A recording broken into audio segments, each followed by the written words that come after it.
Hello guys, welcome to my YouTube channel. दोस्तों, आज हम आपको जीडीएस को 8 पे कमीशन में लाभ मिलेगा और बेसिक पे कितना होगा, बेसिक टीआरसीए, और 6 पे कमीशन में जीडीएस का टीआरसीए क्या था और 7th पे कमीशन में कितना टीआरसीए हुआ, ये सभी जानकारी देंगे दोस्तों।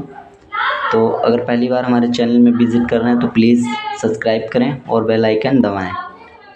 तो दोस्तों, बता दें आपको कि जीडीएस को 8 पे कमीशन जो है लाभ सेंट्रल गवर्नमेंट के एम्प्लॉय को दिया जाता है।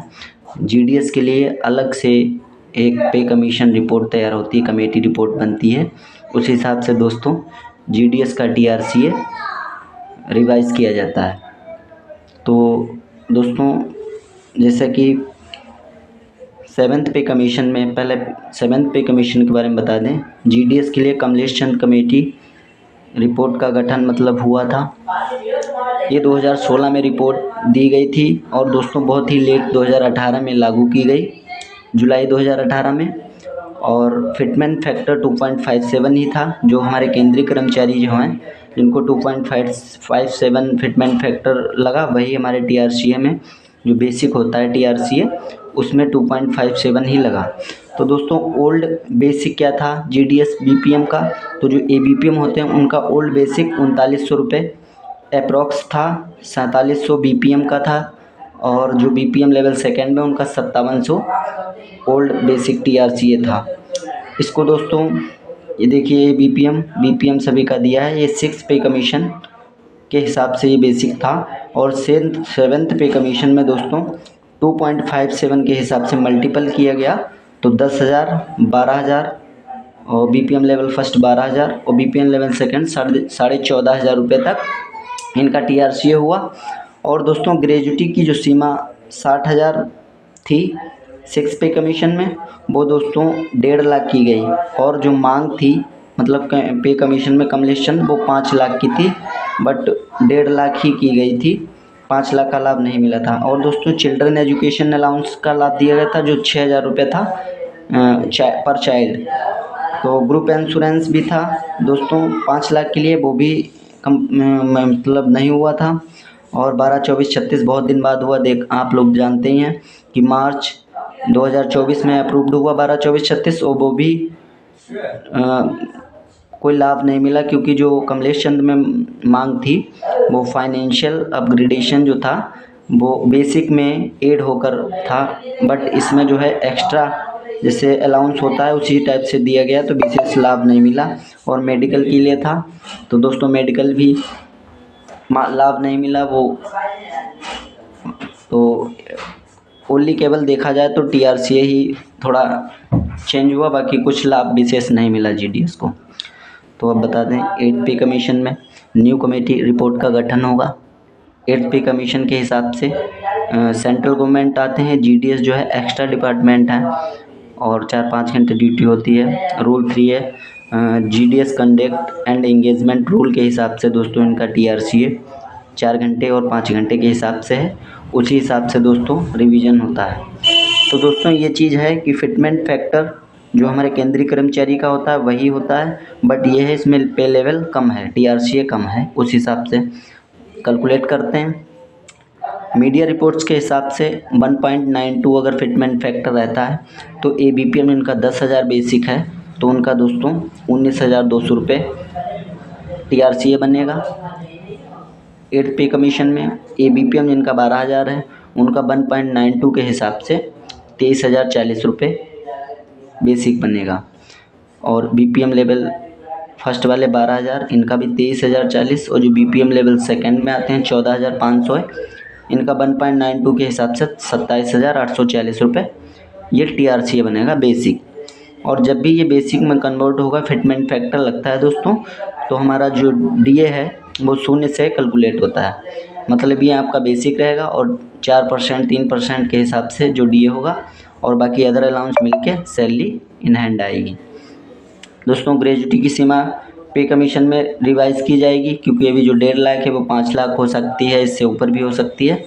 ग्रुप इंश्योरेंस भी 5 लाख के लिए मांग थी, वो भी हो सकता है। मेडिकल फैसिलिटी CGHS जो होता है उसके दायरे में मांग है, उसका भी दोस्तों पे कमीशन में मांग होगी।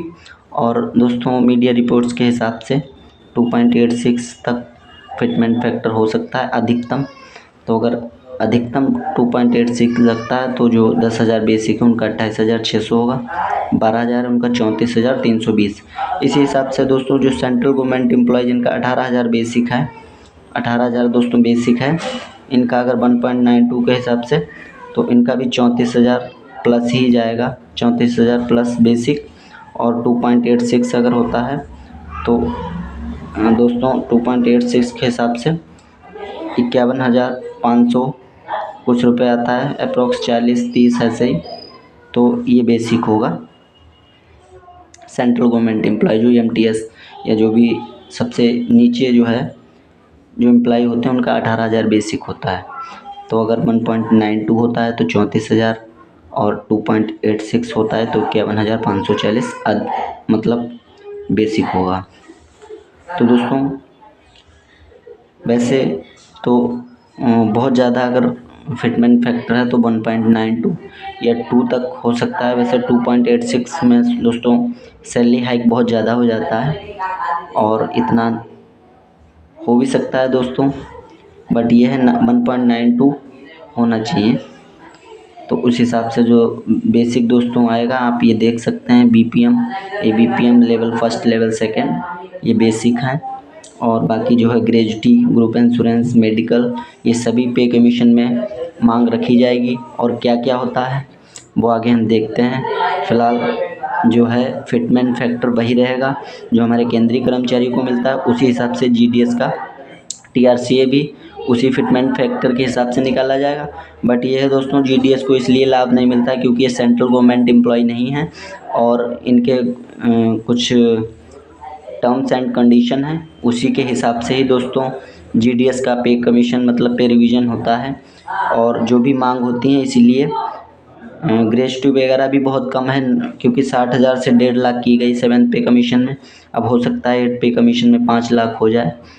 तो दोस्तों अगर सेंट्रल गवर्नमेंट के हिसाब से देखें तो कोई भी लाभ नहीं मिलते हैं अदर, बट ये है TRCA और DA, ये जो हमारे सेंट्रल गवर्नमेंट एम्प्लॉय को मिलता है उतना ही GDS को भी TRCA में फिट फैक्टर और जो DA लगता है 4% वो हमारे GDS को हो जाता है और जो भी एरियर बनता है। दोस्तों लोग क्या होंगे कि 7th पे कमीशन में मिनिमम TRCA का और अधिकतम जो है 35,000 था, 14,500, 35,480 और 29,000 12,000 का था। तो दोस्तों इस हिसाब से अगर देखा जाए तो ये बेसिक रहेगा 27,840, 23,040, 23,040, 19,200। तो 40 तो नहीं रह सकता है बट 23,100 या 23,000 ऐसे ही अप्रॉक्स होगा। और अगर हमारी वीडियो अच्छी लगी हो तो प्लीज़ लाइक करें, शेयर करें और अगर आप चैनल पे नए हो तो सब्सक्राइब ज़रूर करें।